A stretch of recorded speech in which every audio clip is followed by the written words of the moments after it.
Episode 1188. Sadhana எங்கே? மச்சேந்தி கண்டெடுத்த கோடாரி மிகவும் ஈர்க்கக்கூடியது. அது ஒரு பண்டைய ஆயுதம்.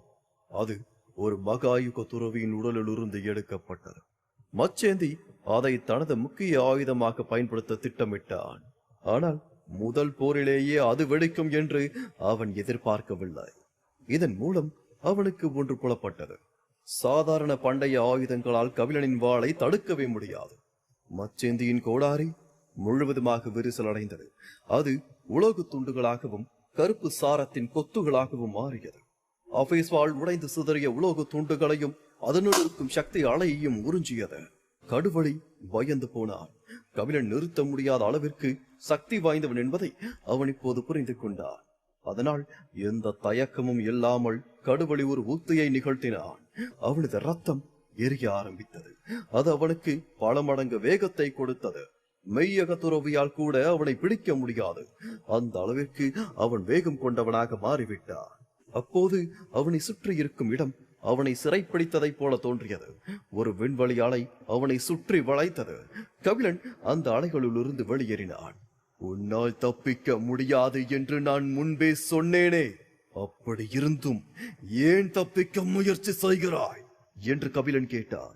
கபிலன் கடுவழியின் தலையை நோக்கி 17 உள்ளங்கை அச்சுகளை வரிசையாக இயக்கினான். கடுவழியின் உடல் நிலை குலைந்தது. உயிரற்ற நிலையில் கடுவழி தரையில் விழுந்தான். இன்னொரு பக்கம் அபேஸ் வாள் மச்சேந்தியை தடுமாற வைத்தது. மச்சேந்தியின் முதுகில் ஒரு பெரிய வாள் காயம் ஏற்பட்டது. கபிலா, உனது வருங்கால மனைவி அரவ பட்சியால் பிடிக்கப்பட்டு இருக்கிறாள். அப்படி இருக்கையில் திருவேணி மலையை சேர்ந்தவர்களை நீ கொல்ல நினைப்பது உனது மனைவிக்குத்தான் ஆபத்தை கூட்டி வரும் என்று மச்சேந்தி கூறினான். கபிலன் எதையும் பேசவில்லை. அவன் தன்னுடைய அபேஸ் வாளை இறுக்கமாக பிடித்து மனித வாழ் நுட்பத்தை நிகழ்த்தினான். பின்னர் அவன் கருப்பு ஒளியாய் மச்சேந்தியை நோக்கி ஓடினான். கருப்பு ஒளி மச்சேந்தியை நோக்கி நீண்டது. நான் கடுவெளி இல்லை, உன்னால் என்னை கொல்ல முடியாது என்று மச்சேந்தி தன்னுடைய அங்கியை விளக்கினான். அவனது உடலில் டிராகன் முத்திரைகள் பொறிக்கப்பட்டு இருந்தன. அந்த முத்திரைகள் ஒரு மாய மயக்கத்தை கொடுத்தன. இந்த முத்திரைகள் கொடுவாளியர் இனத்தை சேர்ந்த ராஜதுறவியால் மச்சேந்தியின் உடலில் பொறிக்கப்பட்டது. இது தகர்க்க முடியாத டிராகன் பெருங்கோப்பு மந்திரங்கள் என்று அழைக்கப்பட்டது. இதை உடைக்க மெய்யக துறவிகளே கஷ்டப்படுவார்கள். தூய ரத்த கோடுகளை கொண்ட உயிரினங்களால் மட்டுமே தங்கள் உடலில் இந்த முத்திரைகளை பதிக்க முடியும். சேரவந்தையும் தூய டிராகன் கோடுகளை கொண்டவன்றான். ஆனால் துரதிருஷ்டவசமாக அவன் பெருங்கோப்பு மந்திரங்களை செயல்படுத்தும் முன்னரே கொல்லப்பட்டான். கபிலனால் பெருங்கோப்பு மந்திரத்தை துளைக்க முடியவில்லை. அவன் பின்வாங்கினான். பெருங்கோப்பு மந்திரம் மச்சேந்தியின் உடலை பாதுகாத்தது. நீ என்ன செய்தாலும் அது பயனற்றது கபிலா. என்னை யாராலும் கொல்ல முடியாத, என்னால் மட்டுமே மற்றவர்களை கொல்ல முடியும் என்றான் மச்சேந்தி. மச்சேந்தி தன் உடல் முழுவதும் உள்ள சக்தியை சரசரவென திரட்டினான். அவன் அபேஸ் வாளோடு மோதினான். கபிலன் மச்சேந்தியை பார்த்து, என்ன சொன்னாய்? உன்னை யாராலும் கொல்ல முடியாது என்றார். முட்டாளே, சிறிது காலத்திற்கு முன்பு ஒரு பெண் உன்னை மரணம் வரை அழைத்து சென்றாளே, அது ஞாபகம் இருக்கிறதா உனக்கு? அப்போது உனது பெருங்கோப்பு மந்திரங்கள் எல்லாம் எங்கு சென்றது என்று கேட்டான் கபிலன். மச்சேந்தியின் கண்கள் சிவந்தன. மகதைக்கு எதிரான போராட்டம் அவனது வாழ்க்கையில் அவனுக்கு ஏற்பட்ட மாபெரும் அவமானமாக இருந்தது. அப்போது அவன் மண்டியிடும் நிலைக்கு தள்ளப்பட்டான். அவள் பெண் அல்ல, அவள் ஒரு மனித பூதம். அவள் பல்லாயிரக்கணக்கான ஆண்டுகள் பயிற்சி செய்த கொடூரமான உயிரினம். அவள் வைத்திருக்கும் அந்த வெள்ளி கத்தி நிச்சயமாக ஒரு தெய்வீக ஆயுதமாகத்தான் இருக்கும். அதனை எந்த ஒரு மந்திரத்தாலும் தடுக்கவே முடியாது என்று மச்சேந்தி கத்தினான். உன் பெருங்கோப்பு மந்திரத்தை உடைக்கும் சக்தி அந்த கத்திக்கு மட்டுமல்ல, எனக்கும் இருக்கிறதா என்றான் கபிலன். மச்சேந்தியின் உள்ளங்கை டிராகன் நகமாக மாறி கபிலனை நோக்கி அரைந்தது. அந்த நாகம் தங்க மந்திர எழுத்துகளால் நிறைந்து இருந்தது. அது கபிலனின் உடலை விட 10 மடங்கு பெரியதாக இருந்தது. கபிலன் அதை தவிர்க்க முயற்சிக்கவில்லை. அவன் வீரவேள உள்ளங்கையை கட்டவிழ்த்தான். வீரவேள உள்ளங்கையும் டிராகன் நகமும் ஒன்றோடு ஒன்று மோதியது. பிரளய வெடிப்பு போல அவர்களது காலடியில் இருந்த பனிப்பாறை உடைய துவங்கியது. என்னை எதிர்க்க உனக்கு போதிய பலம் இல்லை என்று மச்சேந்தி சிரித்தான். கபிலனின் உள்ளங்கையில் இருந்து தெய்வீக தேவம் வெளியேறியது. தெய்வீக தேவத்தில் பொதிந்து இருந்த தங்க மந்திரங்கள் தங்க டிராகன் நாளைகளாக மாற துவங்கியது. அதைக் கண்டு மச்சேந்தி அதிர்ச்சி அடைந்தார். இது என்ன வகையான நெருப்பு? கண்டிப்பாக இது ஆத்மரூப தீபச்சுடரை இல்லை, அதை விட சக்தி வாய்ந்ததா? அது எப்படி உன்னிடம் என்று குழப்பத்தோடு கேட்டான் மச்சேந்தி. அவனால் தெய்வீக தேவச்சுடரை தாங்க முடியவில்லை. அது அவனுடைய நகங்களை எரித்து சாம்பலாக்கியது. அவனது நகங்களில் இருந்து அவனது உடலை நோக்கி பரவியது அந்த நீல நெருப்பு. அது தன் உடலில் பரவாமல் இருக்க மச்சேந்தி தன் கையையே வெட்டி கொண்டான்.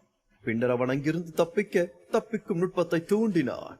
உன்னால் தப்பிக்க முடியாது என்றுதான் நான் முன்னரே கூறினேனே என்று கபிலன் கத்தினான். மச்சேந்தியை ஓட விடாமல் தடுத்தான் கபிலன். அவன் வாளை ஏந்தி மச்சேந்தியை நோக்கிச் சென்றான். ஆபீஸ் வாள் மச்சேந்தியின் உடலில் மேலிருந்து கீழ் வரை வெட்டியது. மச்சேந்தி பயத்தோடு கபிலனை பார்த்து, என்னை கொன்று விடாதே, என்னை கொன்று விடாதே, அதனால் உனக்கு எந்த லாபமும் இல்லை. அதற்கு பதில் நீ என் உயிரை எனக்கே கொடுத்தாள். அரவப்பட்சியிடம் இருக்கும் உன் மனைவியை நான் காப்பாற்றி தருகின்றேன் என்று கூறினார். தன்னால் ஓட முடியாது என்பதை அறிந்த மச்சேந்தி தன் உயிரை காப்பாற்றிக் கொள்ள கபிலனிடம் கெஞ்சினார். எனக்கு பேரம் பேச வேண்டிய அவசியம் இல்லையடா முட்டாள் என்று கபிலன் கூறினான். அப்படி என்றால் நாம் ஒன்றாக இறப்போம் என்று கூறி மச்சேந்தி தற்கொலை தாக்குதல் நடத்த தன்னுடைய உடலில் உள்ள டிராகன் முத்துவை தூண்ட முயற்சித்தான். கபிலன் அவனுக்கு அந்த வாய்ப்பை வழங்கவே இல்லை. வானத்திலிருந்து ஆபீஸ் வாள் வேகமாக இறங்கி மச்சேந்தியின் உடலை குலைத்தது. அது அவனது அடி வயிற்றின் வழியாக சட்டென்று வெளியேறியது. கபிலன் பலத்த காயமடைந்த மகளியை தூக்கிக் கொண்டு அதிவேகத்தில் ஓடினான். அவன் கண்கள் கத்தியை போல் கூர்மையாக இருந்தது. இடைவெளி இல்லாமல் மீண்டும் மீண்டும் அவன் விண்வெளி நகர்வை நிகழ்த்தி புயல் வேகத்தில் சென்று கொண்டிருந்தான். மகளினியின் கூற்றுப்படி காட்டேரிகள், மாண்டியர்கள் அரண்மனை மற்றும் திருவேணிமலை, இந்த 3 அமைப்புகளை சேர்ந்த பல துறவிகள் முற்றுகையிட்டதில் கவி, மகதி, சாதனா, மகளினி என 4 பாதிக்கப்பட்டனர். அந்த இக்கட்டான தருணத்தில் சாதனாவும் மகதியும் வாரிசு முத்திரையை செயல்படுத்தி ஒரு பக்கம் தப்பி ஓடினர். மகளினி ஒரு பக்கம் தப்பி ஓடினாள். துரதிருஷ்டவசமாக மகளினியை துரத்திய மச்சேந்தியும் கடுவழியும் அவளை விட வலிமையானவர்கள். அதனால் அவர்கள் அவளை கடுமையாக காயப்படுத்தி விட்டனர். அவளால் அவர்களிடமிருந்து தப்பிக்கவே முடியவில்லை. கபிலன் சரியான நேரத்தில் வராமல் இருந்திருந்தால் நிலைமை இன்னும் மோசமாக இருக்கும். கபிலன் அவசரத்தை உணர்ந்தான். அதனால் அவன் தன்னுடைய வேகத்தை உச்சத்திற்கு எடுத்து சென்றான். மகதி சக்தி வாய்ந்தவள்தான். ஆனால் அவளுடைய போர்த்திறன்கள் அவ்வளவு வலுவாக இல்லை. அவளை பல பேர் ஒரே நேரத்தில் சுற்றி வளைத்ததால் அவள் தப்பிப்பதற்கான வாய்ப்பு குறைவு. சிறிது நேரத்தில் மகளினி அவர்கள் தாக்கப்பட்ட இடத்திற்கு கபிலனை அழைத்து வந்தாள். அந்த பனிக்கட்டி நிலம் சிதைந்து இருந்தது. சில விரிசல்கள் பல மைல் தூரத்திற்கு நீண்டு சென்றது. சில பள்ளங்கள் ஆயிரக்கணக்கான அடி ஆழத்தில் சமுத்திரத்தின் மையத்தை நோக்கி சென்றன. ஆங்காங்கே சில உடைந்த பனிக்கட்டுகள் மனித மற்றும் காட்டு மிருக ரத்தத்தினால் சிவப்பு நிறத்தில் சாயமிடப்பட்டு இருந்தது. பனியில் அடைக்கப்பட்ட எண்ணற்ற துறவிகளின் சடலங்களும் அங்கே இருந்தன. சில சடலங்கள் பூனை நகங்களால் கிழிக்கப்பட்டு இருந்தது. மீதியுள்ள சடலங்கள் சமையலறை கத்தியால் வெட்டப்பட்டதை போல இருந்தது. கபிலன் இரத்த துறவியின் சடலம் ஒன்றை வெளியே எடுத்தார். அந்த இரத்த துறவியின் வலிமையான முதுகெலும்பு நேர்த்தியாக வெட்டப்பட்டு சடலத்தை 2ஆக பிளந்து இருந்தது. அந்த வெட்டு மகதி வைத்து இருந்த வெள்ளி கத்தியால் உருவான வெட்டு என்பது தெளிவாக தெரிந்தது. மகதி கூட கோபப்பட்டு தாக்கும் அளவிற்கு போர் மூர்க்கமாக நடந்து இருக்கிறது. இந்த பனிக்கட்டி மைதானத்தில் அவனால் சாதனாவையும் மகதியையும் கண்டுபிடிக்க முடியவில்லை. கபிலனின் முகபாவம் மாறியது. அவனுடைய மனம் தடுமாறியது. கபிலன் உடனடியாக மகளினியை மைனாகத்திற்குள் அனுப்பினான். பின்னர் பரந்த நிலப்பரப்பில் சாதனாவின் புனிதான எச்சத்தை கபிலன் கண்டுபிடித்தான். அதை பின்தொடர்ந்து அவன் முன்னோக்கி சென்றான். கபிலன் முன்னேறி செல்ல செல்ல அவன் அதிக இரத்த கரைகளை கண்டான். அந்த இரத்தத்தில் இருந்து வந்த ஒளி சாதனா மற்றும் மகதையை சேர்ந்தது. இல்லை, எதுவும் நடந்து இருக்க கூடாது என்று கபிலன் பதட்டத்தோடு வெறிபிடித்தவன் போல ஓடிக்கொண்டிருந்தான். சில மைல்களை கடந்த பிறகு சமவெளியில் ஒரு பிரம்மாண்டமான பனிப்பாறை தோன்றியது. அதனை சுற்றி 5 வண்ண ஒளிக்கற்றைகள் வட்டமிட்டன. அந்த 5 வண்ண ஒளி துருவ விளக்குகள் போல வானத்தை பல வண்ணங்களாக மாற்றி அழகாக்கி வைத்து இருந்தது. 2 புனித மிருகங்கள் அங்கே காவலுக்கு நின்றது. அதில் ஒன்று தடிமனான செதில்கள் கொண்ட டிராகன் மாண்டியர்கள் இனத்தை சேர்ந்த அலியன் என்கிற பூனை, மற்றொன்று கடவர் இனத்தை சேர்ந்த மிருகமான செவ்வழுதி. கடவ மிருகத்தை போன்ற உறுதியான ஓடுகளை கொண்ட ஆமை போல இருந்தான் செவ்வழுதி. எதுபோலையின் மையத்திற்கு செல்லக்கூடியவர்கள் இயற்கையாகவே மிகவும் வலிமையானவர்கள். பலவீனமானவர்கள் எல்லாம் வழியிலேயே இறந்து விடுவார்கள். பயங்கர குளிரை தடுக்கக்கூடிய புனித ஒளியால் அலியன் மூடப்பட்டு இருந்தான். அதனால்தான் அவனால் இங்கு தாக்குப்பிடித்து நிற்க முடிந்தது. அவன் செவ்வழுதியை பார்த்து, கண்டிப்பாக கீழே ஒரு விலைமதிப்பற்ற புதையல் இருக்க வேண்டும். இல்லையெனில் ஏன் 5 வண்ண ஒளி இந்த பாறையை சூழ்ந்திருக்க போகிறது என்று கேட்டான். அதற்கு செவ்வழுதி, புதையல் மட்டும்தான் இருக்கும் என்று உறுதியாக கூற முடியாது. ஆபத்துகள் கூட இருக்கலாம் அல்லவா? நிரம்பை வளர்ந்து கொண்டு இருக்கும் 5 வண்ண ஒளியானது பெண்றாக நலையை கொண்டுள்ளது. நமது சாகுபடியால் எல்லாம் அதை தாங்கிக் கொள்ள முடியாது. நாம் அதை தொட்டவுடனேயே பணியில் அடைக்கப்படும். இது ஒன்றைதான் கூறுகிறது.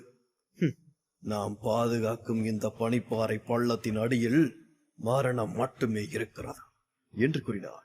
அப்படியானால் இந்த பள்ளத்திற்குள் காயத்தோடு சென்ற 2 பெண்கள், அவர்களோடு இருந்த அந்த கருப்பு பூனை, அவர்களை துரத்தி சென்ற அம்புகன் எல்லாம் இறந்து இருப்பார்கள் என்று சொல்கிறீர்களா என்று கேட்டான் அலியன். அதை உடனடியாக உறுதியாக கூற முடியாது.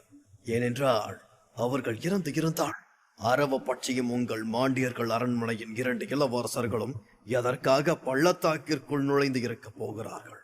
கபிலனின் தோழர்கள் இறக்காவிட்டாலும் அரவ பட்சியிடம் இந்நேரம் அவர்கள் பிடிபட்டு இருப்பார்கள். அதனால் அவர்கள் பற்றிய கவலை நமக்கு எதற்கு? நமக்கு இருக்கும் ஒரே வேளை கபிலனுக்காக காத்திருப்பது. அவன் இங்கு வந்தால் அவனை சமாளிக்க வேண்டும். பின்னர் இந்த பனி நிலப்பரப்பில் பறவை கிடக்கும் பொக்கிஷங்களை பிரித்துக் கொள்ள வேண்டும் என்று கூறினான். அலியன் சிரித்தான். கபிலன் மிகவும் திமிர் பிடித்தவன். காலத்தின் வாரிசு என்றால் தோற்கடிக்க முடியாதவன் என்று அவன் நினைத்துக் கொண்டிருக்கிறான். ஒரே நேரத்தில் திருவேணிமலை, மாண்டியர்கள், அரண்மனை, காட்டியர்கள் என இந்த பூமியின் 3 சக்தி வாய்ந்த படைகளை புண்படுத்த துணிந்து இருக்கின்றான் அவன். இந்த 3 சக்திகளும் ஒன்று இணைந்தால் ஒரு விரல் என்ன, ஒரு மூச்சு காற்றில் அவனை கொன்று விடுவார்கள். அது புரியவில்லை அவனுக்கு என்று கூறினான். கபிலன் உங்கள் மாண்டியர்கள் குல இளவரசியை கைப்பற்றி இருக்கிறான். அதற்கு திருப்பி செலுத்த அரவ பட்சி அவனது காதலி சாதனாவை பிடித்து கபிலனுக்கு மரணத்தை விட மோசமான துன்பத்தை கொடுக்க திட்டமிட்டு இருக்கிறார். கபிலனை அரவமந்தை அரண்மனைக்கு கொண்டு வர வேண்டும் என்பது எங்கள் மூத்தவர்களின் கட்டளை என்றான் செவ்வழுதி. சரி, இந்த கபிலன் எங்கே போனான்? அவன் ஏன் இன்னும் வரவில்லை? அவன் ஆபத்தை உணர்ந்த ஐராவத சமுத்திரத்தை விட்டு ஓடிய விட்டானா? அவன் சீக்கிரம் வந்தால் ஒரு கொடூரமான போரை காணலாம். அவனை சித்திரவதை செய்வதை ரசித்து பார்க்க நான் ஆவலாக இருக்கின்றேன் என்றான் அலியன். அவர்கள் பேசிக் கொண்டிருக்கும் போதே ஏதோ ஒரு உணர்வு அவர்கள் இருவரையும் பதட்டப்பட வைத்தது. பலத்த காற்று வீசிக் கொண்டிருந்தது. பலமான சக்தி அலைகளை அவர்கள் இருவராலும் உணர முடிந்தது. ஒரு இளைஞனின் உருவம் அவர்கள் முன்னே தோன்றியது. அவன் நீண்ட வாளோடு கூர்மையான கொலை நோக்கத்தோடு பனி நிலத்தில் நின்றார். என்னை பற்றிதான் பேசுகிறீர்கள் என்று நினைக்கின்றேன் என்று ஒரு குரல் வந்தது. பின்னர் உருவம் தெளிவடைந்தது. கபிலனது அழகான முகம் வெளிப்பட்டது. கபிலன் என்று செவ்வழுதியின் குரல் நடுங்கியது. அவன் இதை துளியும் எதிர்பார்க்கவில்லை. அவர்கள் கபிலனை பற்றி என்னென்னவோ பேசிக் கொண்டு இருந்தனர். ஆனால் அவன் அவர்கள் முன் உண்மையில் தோன்றினார். செவ்வழுதியின் உடலில் இருந்து ஒரு ஊதா நிற ஒளி வெளிப்பட்டது. தீப்பிழம்புகளாக கபிலனை நோக்கி அது பாய்ந்தது. ஆமை போல செவ்வழுதி மெதுவாக செயல்படாமல் கபிலனை கண்டவுடனேயே நெருப்பை உமிழ்ந்தார். அப்போது